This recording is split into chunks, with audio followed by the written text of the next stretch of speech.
Right, good evening. It's Sunday the 6th of February and this is the Stage Analysis Members Weekend Video Part 2. So obviously where we left off yesterday was with the industry groups relative strength tables. So I'm going to delve back into that a little bit as there's some things I want to run through after going through those charts over the last day. But I'm going to start this evening going through some of my individual trades this week that I took or that I've already got open, and then I'm going to go through the watch list stocks. We've got a little bit further down. Where are we? Some of the there's a bunch of position trade entries, maybe some new stage 2 moves, not so many. There's some stage 4 potential once we go through the home builders group and the watch list stocks. We've obviously got a bunch of watch list stocks that I posted last night, and then I was going to have a look at the cryptocurrencies as Bitcoin had a intraday stage 2 breakout attempt and is consolidating around its VPOC area at the moment. So I was going to come back to that, but beginning tonight, I wanted to just start with a little bit of a post-trade analysis. It's still an active trade in this one in Bros. Obviously, I've seen a bunch of people talk about it over the weekend, as obviously multiple people took it this week at different points. I think obviously the Wyckoff entry points are a little bit earlier than some of those that I've seen. Obviously within the phase D area of the structure where I took it on Monday morning. So I talked through this in detail on a video on Monday morning. If you wanna look back on that on the feed, or it's on the YouTube channel. But basically, for those that are new to the method, this is probably a good learning example of some of the straightforward entry points that you can use within the base structure once you see that change of behavior. So in terms of combining stage analysis and the Wyckoff method, this is actually quite a good example. As we were on the intraday chart here, you can see we had a stage 4 decline coming into the end of November there, and then we had a selling climax at the start of December. It made an automatic rally, so we labelled that AR and pulled back in to test the bottom of the range again. We had a secondary test which had a slight undercut there.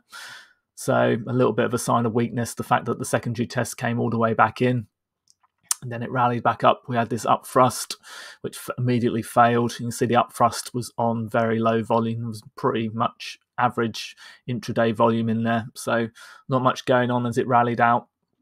So that's a big clue. A lot of the time you wanna see breakout attempts, as you can see further down the line where we've actually had a breakout. That big volume comes in at the breakout point. It needs to be at least 2 times the average level of volume. So whatever time frame you're on. So for example, this chart, we're on the intraday 2-hour chart.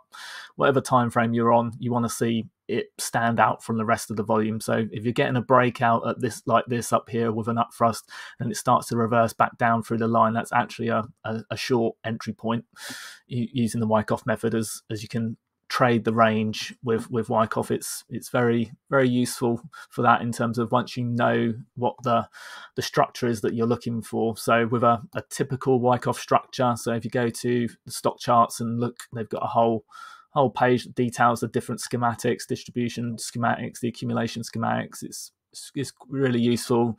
Good little examples of what we're kind of looking for in a standard base structure. Obviously, most structures don't form perfectly in horizontal lines and don't follow it exactly. But as you can see, you generally go through the process of having a near-term climactic event, then a rally, an automatic rally event, and then you get some kind of testing event, and then you get further testing, and then you either get a shakeout type move which forms as a spring, and then we get a change of behavior and it rallies back up out of the base again. Or on another type of accumulation schematic is that you don't get the spring event, and then it kind of just grinds out and then makes the sign of strength rally out of the base, so you get a higher low instead of the actual shakeout event. So you don't always get a spring, but a spring is a more powerful move as it flushes out the weaker hands, and then you tend to get a much quicker move back through the base again. So ideally you want to see the spring, and you want to be looking for this change of behavior that we see at the spring event. So in terms of what was going back to with bros here. So as we come down into stage 4, so the selling climax and the automatic rally marks the start of the stage 1 range. So we draw our lines from the selling climax and you draw a line from the automatic rally, and then that forms the primary stage 1 base range. Obviously that base range might change. It might become you might have an uptrending range, a downtrending range. Once you start to see the further events happen, the tests and the upthrusts, etc., you can then get a clue of how the range is developing and further sort of analyze whether it's if it's an accumulation base or it's just a redistribution. They're going to break down to the downside. So here, this was with the low secondary test here, this was just showing some weakness. We had a further spring type event here, which was a fairly weak spring. See, big volume came in here, but we had big volume, but it didn't go anywhere. It went straight into this area of a high volume node and then reversed back on itself. So big effort but very little result and within the range. So that then you start to draw a downtrend channel at that point as this starts to reverse back down again. And then we see this shakeout event down here where this is what's called a terminal shakeout. It's not like a traditional spring where you just get a small dip and then back up like we see at this kind of point here. This actually made a breakdown attempt but then reversed strongly back through again. So if we zoom up onto the daily time frame, you can see this structure on the daily time frame there. So you've got your local selling climax, the automatic rally, the secondary chest, the upthrust. So this is this area here, and then we've got this spring event here. So the spring event on the daily chart, you can see went through 4 days of price action, the bodies of that, and closed above. So a really strong move there. You can see it had a 30 odd % move back up towards the 50-day moving average before starting to pull back. And you can see the pullback was very shallow. It was only around 12% after a 30% move. So it's around 1/3 of the actual, the move that we got from the spring. So you had a powerful move and then a shallow pullback. And you can see on the pullback, the volume diminished. So you want to see, you saw increasing volume on the spring and the follow through day. So you want to see up volume, and then on the pullback, you want to see decreasing volume or shallow volume, and you want to see the price spread tighten up. You can see by the 3rd day there, which was the Friday, it tightened up dramatically. So that was one of the things that drew me to this, is it was right around the volume point of control, so which is called the VPOC. So this is the highest volume node where the majority of actual shares of traded hands within the range. So this is the area where you can get the tightest risk, and this is in what we call phase D of the range. So if you go back into here, you can see this phase D area. So in terms of Wyckoff, entry points in Wyckoff are on the spring as you come back through in the test area, obviously on any follow throughs as you come through on the LPS in phase D, and on any follow throughs. So you can either do it on tight action or you can do it on actually breakouts from these substructures. And then obviously at the sign of strength rally is the stage 2 breakout point. So that's a stage analysis entry point. And then within the BU, which is the backup, you also got the secondary stage analysis entry points, and also these are Wyckoff entry points as well. But as I said, my favorite entry points are trying to get in the test area of the spring. I don't generally personally try to get in exactly on the spring. I find it much harder. It's a much harder one to actually get. I like to wait to see how the spring develops. So in this case here, you saw this big spring. That's your trigger to show that there's something good going on. And then, but at that point, I was going to wait to see where it actually started to pull back and then get in with much tighter risk management. So as we can see in here, on the 2-hour chart, it pulled back in, and then we got this move up here, and then again tightened up into the end of the day. So you see the diminishing volume as it pulled back, little thrust again up, and then again diminishing volume as it pulled back in. So I got in really tight on this one. So it's one of the better entries I've done of late. And this is exactly in phase D of the range. So you've got your spring in your test. I mean, this might be the LPS, this might be the test here. So whatever you want to, you don't have to. Labeling is less relevant in terms of all of this stuff. You don't need to worry about the labeling quite so much. you need to look, you want to see the events and you want to see the price and volume action doing what you want it to do. So the spring here, as we said, strong relative volume from the spring back into the range, strongly back up, and then diminishing volume on the pullback into the volume point of control here where the most volume had traded. So that gives you really tight risk management in there, because if it starts to fall back below that point again, start to close back down there, then it's failing again. So at that point, so you would know to get out down in this kind of area down here. So this gives you really tight risk management. So you could either get in through the breakout through here, or I got in immediately at the just after the open of the day on one of the 5 minute or the 1 minute opening range breakout type move in there. It was very tight in there, but using I used a limit order on that one. And then I took a quick half off as it got up to the 55 level. So as you never know whether it's going to make a sign of strength rally or not, sometimes it's just going to make an up thrust and turn back in again.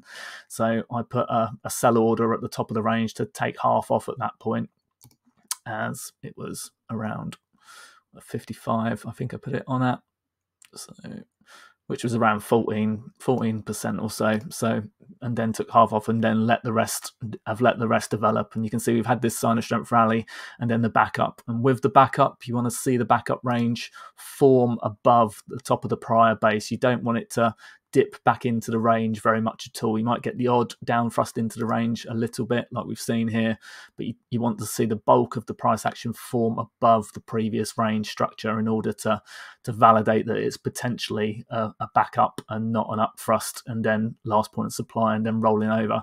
If it does roll over and start to come back into the range here, then obviously that's a short entry point at that point in the Wyckoff method, as this then turns into an up thrust and the last point of supply, and the spring has then failed. So, but at this point at the moment, it's still a sign of strength and a backup, and it's attempting to make a continuation. So be looking for a continuation breakout to the upside on this one.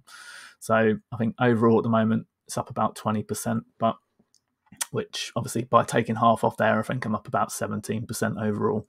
So it's good. That one's progressing well. This was obviously the markup that I did on Monday on the daily chart of what my expectation of the trade was. So I was looking for a move towards the top of the range up to resistance. It didn't quite get there, so a little bit weaker than I was hoping for, but the pullback did actually come back in and hold at the top of the range here, so before rebounding. So it's making the kind of move that I'm looking for, but it's a little bit weaker on the actual sign of strength than I was hoping for. I was hoping for it to get up towards the top of prior resistance, but so that's one thing that I'm taking note of. So another trade that I've got open at the moment, which has been open over the last week or so, is in CF Industries. So again, I took half off at the top of the range here. So this is again a 2-hour chart. If we look at the daily chart quickly, you can see we've got a bit of a short-term buying climax and an automatic reaction, and then it's moved up and we're in a secondary test area which has formed an up thrust at the moment. So as it started to come back in, I decided on the intraday as it up thrusted and then turned around. So that's a double top short entry point at that point. So I decided to take half off of my trade, as obviously I've got a reasonable cushion. It's up around 7% or so from there. So yeah, just over 7%. So it's got a reasonable cushion. So it pulled back in and it's continued to consolidate near the top of the range on lighter volume. So it's not showing huge amount of supply there. There was big supply initially here. There was a bigger bar, but you can see it was a big effort, but there was very little in the way of result there. So actually, that's not as terrible as it looks in terms of big volume, but the reaction was small and it's come back up towards the highs again. So looking for this one to make that tennis ball action move and just continue on to the upside there. If it fails here and starts to come in again, I'll probably take it off for as it comes back down through this area if we see some kind of significant reversal bar. But at the moment, it's still on, so we'll see how that one goes. A new one for me on Friday was I put back on Tesla. So I originally sold, this was in my pension account, so not on the swing trading account. So this is in my much longer term account. The Tesla's a stock that I'm looking to hold for many years probably, but I've been trading in and out of it. So I exited back here at 1191, I think, back at the end of October, early November time, as it was obviously going parabolic in the short term. So into the buying climax a little bit before the ultimate buying climax there. Obviously was right on the fact that that was an actual climactic move. So I was pleased with that one. It's come off about 30% or so since then, back towards the 200-day moving average, and you can see the rebound back up and tightening up into here. So it's acting very much in line with what we're seeing in the market, and it's just below its 21-day moving average at the moment. So we've got but the one problem I've got with this is that we've got this down trending structure. So again, if we go back to our schematics, if you look at a distribution schematic here, so you can see this is a horizontal version of the distribution schematic. So you have your buying climax, an automatic rally, a secondary test. This is a sign of weakness in phase B, an up thrust after distribution and a test, and then a last point of supply. So if we look at this, compare this to what's going on in Tesla here, we've got a declining range here. So we've got all of those events happening. You've got your buying climax, like reaction, secondary test, etc. Your up thrust here after distribution potentially, and a test or last point of supply, and then it's rolled down. So this could still be another last point of supply. It's still below the declining short-term moving averages here. We're still obviously below the 21-day and the 50-day, although it held at the 200-day. So if it starts to roll over here and come down, then I would be exiting for a loss on that one. But obviously the idea with this is that I'm looking for this to continue to build and then start to get back through this $1,000 level and back out of the top of this downtrending structure here. But at the moment, this is a weak structure in terms of distribution structure. It's formed this kind of pattern, but with a downtrending structure. So it's weaker than a horizontal structure. So it needs to prove itself still. So it's by no means a good entry at the moment. I think it's a bit of a risky entry, as if we go down to the 2-hour chart here, you can see it's quite early in the stage 1 structure on the intraday chart. So we've only had a selling climax and automatic reaction rally. So we've got a minor secondary test here, which could be a sign of strength. The fact that it's formed in this upper third of the stage 1 range here, it's still underneath the volume point of control at the moment, where most of the volume is traded. So it's just under resistance and just got rejected at that a little bit at the end of the day there as well. So you can see volume has been fairly light in this consolidation low, so that's a good sign. And volume did rise on the automatic rally area. So there are some signs that it could obviously break early out of the stage 1 base here. You don't necessarily have to go through an entire structure. You can get breakouts obviously early. You can just get a straight ABC type move where it comes out in phase A, phase B, just in early phase B. But obviously, if it starts to falter and starts to come back down below these levels, then would then expect a test of the lower end of the range, which would take it, I think, back. It's got a good 10+% there, 14% to the bottom of the range at the moment. So would likely be exiting if it does start to come out of there. But obviously, don't want to be doing that. But it's a bit more of a risky entry, this one, than what we saw in the Trading Bros, which had developed a full structure and was in phase D. So whereas this one is actually in phase D of a distribution structure. So it could quite easily fail, and then potentially, if it does, it would then make a stage 4 breakdown on the weekly chart. So I'm acutely aware of that. So don't by any means just follow me into these kind of trades blindly, as obviously you need to know the thought process behind them and know what you're doing with the structures. That's why I don't tend to post my trades in real time, because I don't want people following me blindly into trades. I obviously like to go through them in the videos and talk about them if I do make them, but I do tend to post them on the day that I actually make them, just to make people aware of what I'm doing. But obviously your own trading is up to you and how you do that. This is the member service is not an alert service. I'm not looking for you to copy my trades by any means. So I'm obviously always advise you to do your own research and make sure that you know what you're trading and what your own risk is and what your risk tolerance is if you do copy anything that I do.